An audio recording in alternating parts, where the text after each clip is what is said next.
When I was asked to do a reflection of this reading, I read it and read it and read it.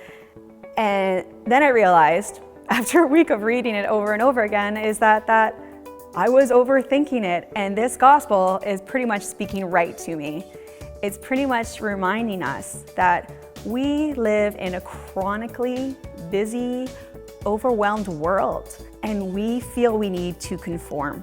We feel we need to fit into this box. But really all we need to do is stop and realize what is important in life.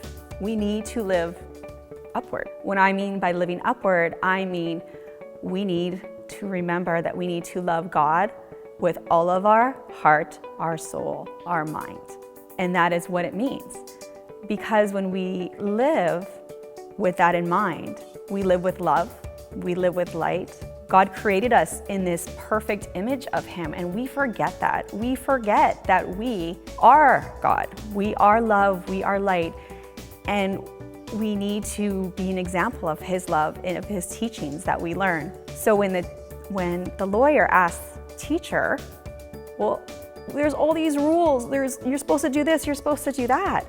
Which is the greatest rule? What do we need to do? And what he says is to love the Lord your God with all of your heart, all of your mind, and all of your soul. This is the greatest. And so when I think of that, I have to stop and I have to think, yes, I don't need to do that. I don't need to do this. When I stop and think of my passion, of my purpose, I get clarity.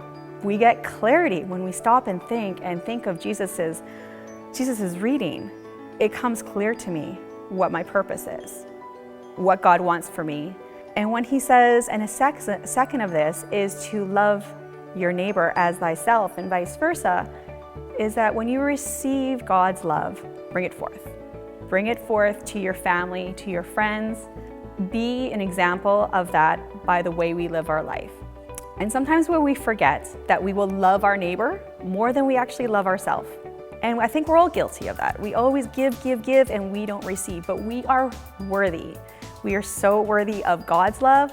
We are so worthy of our neighbor's love. We are worthy of our own love. And that is something that we forget. And that's when we need to stop, clarify, receive God's love, hold it in our hearts, and live upward and outward. Because that is the purpose of us. Our purpose is to be happy. Jesus wants us to be happy. God wants us to be happy. Everybody wants us to be happy, but we have to be that example by doing what makes us happy, by sharing our love. And by that way, we are sharing God's love, our love to our neighbors, and feeling worthy to receive that love as well.